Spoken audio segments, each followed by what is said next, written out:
Please like and subscribe if you haven't already, and even consider hitting the dreaded notification bell. We've also recently set up a Discord server, so feel free to join that if you want to chat to people, or just lurk in the shadows. The link is in the description below. Introverted sensing is, like both sensing functions, practical and concrete, focused on more down-to-earth concerns as opposed to the abstract. One of the concepts I use to describe introverted sensing is maintenance. This can exist in many different contexts. An obvious example would be day-to-day maintenance. A high SI user is going to be the person in a household who will want the chores to be done regularly and on time. They'll buy food in before it runs out. They'll have their finger on the pulse of these kinds of things. It's like this innate ability to calculate the level of things in their environment, but also the ability to notice when something is deviating from the norm. If they notice something is missing, they'll replace it. If something is broken, they'll fix it. They want to keep things running smoothly and maintained at a certain level. It's not about change for its own sake or trying to reinvent the wheel. It's about consistency and steadfastness. Compare this to a type with low SI, such as an ENTP or an ENFP. They're going to struggle with and simply neglect these things often. They'll find this stuff fairly mundane and boring. The thought of that kind of repetition in life feels too limiting to them. In order for high SI users to achieve this level of consistency and stability, they need habits and routines.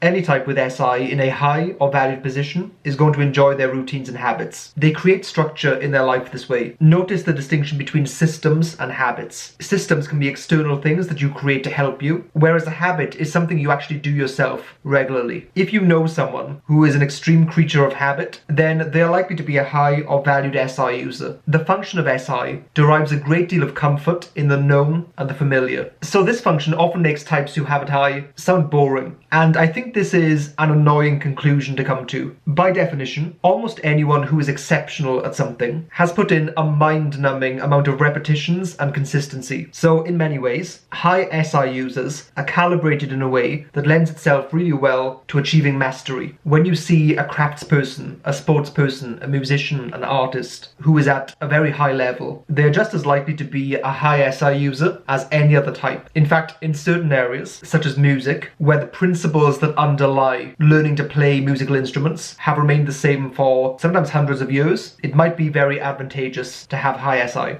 Homeostasis. This is a recurring theme I've heard from introverted sensing users, and that is the ability to notice small changes in their bodies. They're very much in touch with how they're feeling physically. If they're in a bit of discomfort, they're going to notice it very acutely and want to solve it. They're more likely to give themselves the TLC that they need, such as eating at the right times and often enough, getting enough sleep, and being able to take time off when they feel their body needs it. Types with lower SI or SI blind spot, such as ENTJs and ENFJs, can sometimes do this less, and it can result in health problems if they're not careful. This is not the same thing as working out all of the time, or going to the gym, or staying fit and in shape. It's about looking after yourself and your body in a more holistic way. A high SI type is going to be the person who asks you, have you eaten? Have you gotten enough sleep? Are you getting fresh air? Simple fundamentals that are so often the secret to a happy and a healthy life. Traditionalism. This is a stereotype associated with introverted sensing, and it's not difficult to see why. The notion of maintenance can be applied to maintaining certain values, certain ways of life. There is a great wisdom to this though. For every instance where humans make the mistake of being too stuck in their ways and resistant to change, there is an equivalent mistake on the flip side of that, where people just throw out knowledge gained by past generations. There are many things in society that on the face of it might not make the most sense, but when you look beneath the surface, you realize there's something to them. There's a reason why they've persisted in the population so long. I've described high SI users in the past this way. They're kind of like vectors that transmit the most tried and tested traditions, approaches, and ideas through the generations. And I think we're all better off for it. ISTJ and ISFJ. These two types are the models of consistency, stability, and reliability. In the case of the ISTJ, being systematic comes naturally to them because of the other functions they have, but ISFJs can also achieve this systematic approach by using their SI in tandem with their third slot TI. Both of these types have NE as their inferior function, so they're going to have a strong level of skepticism towards the new and the innovative, often seeing those things as kind of outlandish. They simultaneously dislike chaos and disruption, yet are quite excellent at weathering those storms. These types are going to like to be prepared for all situations, and both types would probably agree with the Benjamin Franklin quote that by failing to prepare, you are preparing to fail. ESTJ and ESFJ. These two types use SI more as a tool as opposed to an an end in itself. As a result, they are more balanced with SI and NE. They aren't going to be opposed to trying new things that might be a bit more out there or risky, since they do value that third slot NE a lot. These two types might be the most practical and grounded of all the types. In the socionic system, they are very balanced when it comes to being able to use both of the sensing functions, so SI but also SE, INTP and INFP.